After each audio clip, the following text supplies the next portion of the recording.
Good morning students. आज हम कर रहे हैं चैप्टर नंबर 10। ये लास्ट चैप्टर है। इसमें 7 क्वेश्चन हैं। तो 7 क्वेश्चंस जो हैं, अब पहला क्वेश्चन है इसमें meaning and concept of sports training. दूसरा क्वेश्चन है इसमें प्रिंसिपल ऑफ स्पोर्ट्स ट्रेनिंग। तीसरा क्वेश्चन है इसमें warming up and limbering down. Fourth question है स्किल टेक्निक एंड स्टाइल्स। और उसके बाद जो ये 5th क्वेश्चन है concept of classification of doping.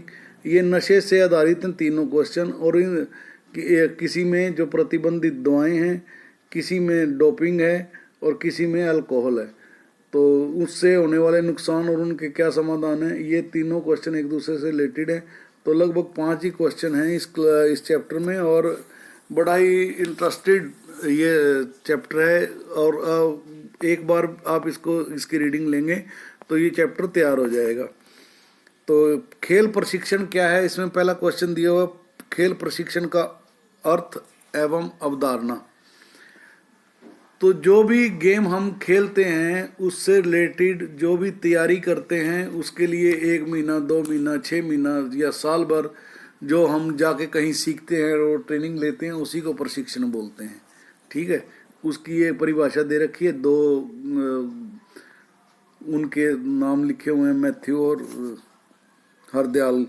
तो इनमें से कोई एक की किसी एक की डेफिनेशन, अगर 1 नंबर का क्वेश्चन आ जाता है तो आपको किसी एक की डेफिनेशन दे देनी है। उसके बाद दे रखे हैं एम्स ऑफ स्पोर्ट्स ट्रेनिंग। भाई खेल सिद्धांत के इसके वो क्या हैं, उद्देश्य क्या है। और इम्पोर्टेंट क्वेश्चन है, 4 नंबर का क्वेश्चन आ सकता है प्रिंसिपल ऑफ स्पोर्ट्स ट्रेनिंग। खेल प्रशिक्षण के सिद्धांत क्या हैं, तो इसमें है निरंतरता का सिद्धांत। तो इसी प्रकार से अतिभार का सिद्धांत है, विशेष प्रशिक्षण का सिद्धांत है, एक रूपता का सिद्धांत है,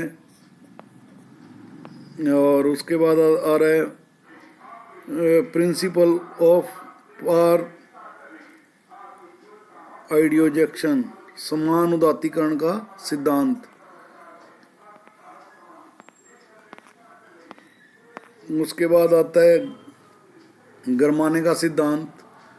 उसके बाद व्यक्तिगत, ये कुछ सिद्धांत हैं जो आप लोग बड़े आराम से आप एक बार पढ़ेंगे तो तैयार हो जाएंगे। उसके बाद नेक्स्ट क्वेश्चन आ रहा है warming up and limbering down. देखिए, कोई भी जब हम गेम करते हैं तो उस गेम में अगर आप पूरा अपना 100% देना चाहते हैं और बहुत अच्छा प्रदर्शन दिखाना चाहते हैं, तो उसके लिए आपको प्रॉपर वार्म अप करना पड़ता है। वार्म अप क्या होता है, खेल से पूर्व हल्की फुल्की एक्सरसाइज से अपने शरीर का तापमान बढ़ाना, पसीना लेना, ताकि आपकी अस्थियां और आपकी मांसपेशियां पूर्ण रूप से खेल प्रदर्शन के लिए तैयार हो जाएं। और इसी प्रकार से जब आप अपना खेल परफॉर्म कर लेते हैं, गेम ख़त्म कर लेते हैं, उसके बाद अपने आप को धीरे धीरे नॉर्मल की पोजीशन में लेके आना होता है, लिम्बरिंग डाउन जिसको बोलते हैं। हमें कई बार जब गेम खेलते हैं और पसीनों में तरबतर होते हैं, प्यास भी लगी होती है, कुछ लोग बहुत ज़्यादा ठंडा पानी पी लेते हैं जो हार्मफुल होता है। एकदम से ऐसा गर्म पानी, ठंडा पानी नहीं पीना चाहिए, बिल्कुल नॉर्मल पानी लेना चाहिए। और एक किसी भी पसीनों में खेलने के बाद, पसीनों में आने के बाद तुरंत एसी वाली गाड़ी में नहीं बैठना चाहिए हैं, और नहाना नहीं चाहिए। तो ये सारी चीज़ें जो हैं वो लिम्बरिंग डाउन के अंदर आएंगी। तो ये इसमें कुछ हल्की फुल्की एक्सरसाइज भी दे रखी होते हैं जो ये आपको नज़र आ रही हैं। तो इस तरह की हल्की फुल्की एक्सरसाइज भी करनी चाहिए। उसके बाद आ रहा है कौशल, तकनीक व शैली। 4th क्वेश्चन है स्किल टेक्निक्स, यानी जो हम दाव पेच सीखते हैं, ख़ास तौर से जैसे कई बार कुश्ती में कहते हैं मुझे पूरे दाव नहीं आते हैं, किसी को कोई दाव रह जाता है, किसी को कोई दाव रह जाता है। तो ये स्किल्स जो हैं उससे रिलेटेड होते हैं। जैसे आपने देखा होगा कि वो बड़ी चर्चा हुई थी कि धोनी ने हेलीकॉप्टर शॉट जो है वो अपने दोस्त के से सीखा था किसी से, और जिसका वो मतलब खुलकर जिसने बताया कि हाँ ये शॉट मैंने अपने दोस्त से सीखा है। तो ये मतलब ये टेक्निक्स होती हैं। हरभजन जो है वो बॉलिंग में दूसरा बॉलिंग जिसको बोलते हैं, तो ये टेक्निक्स जो है उससे रिलेटेड है। 3 नंबर का क्वेश्चन आ सकता है। उसके बाद है डोपिंग का अर्थ है अवधारणा। तो डोपिंग का अर्थ ये है कुछ खिलाड़ी अपने खेल के प्रदर्शन को बढ़ाने के लिए कुछ प्रतिबंधित दवाएं लेते हैं, कुछ जो है वो नशे वाली दवाइयाँ होती हैं और इंजेक्शंस होते हैं जो कुछ टाइम के लिए आपका खिलाड़ी का प्रदर्शन बढ़ा देते हैं, लेकिन वो धीरे धीरे उनके गेम को ख़त्म कर देते हैं। तो उनके होने वाले नुकसान ये आगे दे रखे हैं, कौन कौन से हैं। क्वेश्चन नंबर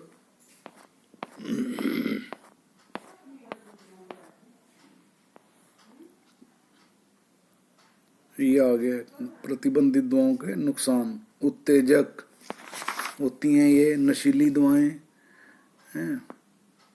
तो ये आप लोग एक एक बार को इसको रीडिंग लेंगे इसकी तो बड़ी आराम से ये अपना लेसन तैयार हो जाएगा।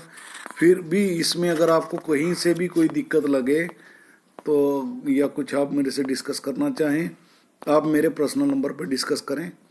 और चैप्टर के लास्ट में कुछ क्वेश्चन दिए हुए हैं जो कि वेरी शॉर्ट आंसर क्वेश्चन है, 1 नंबर के, 3 नंबर के MCQs हैं, तो आप वो क्वेश्चन भी जरूर देखना।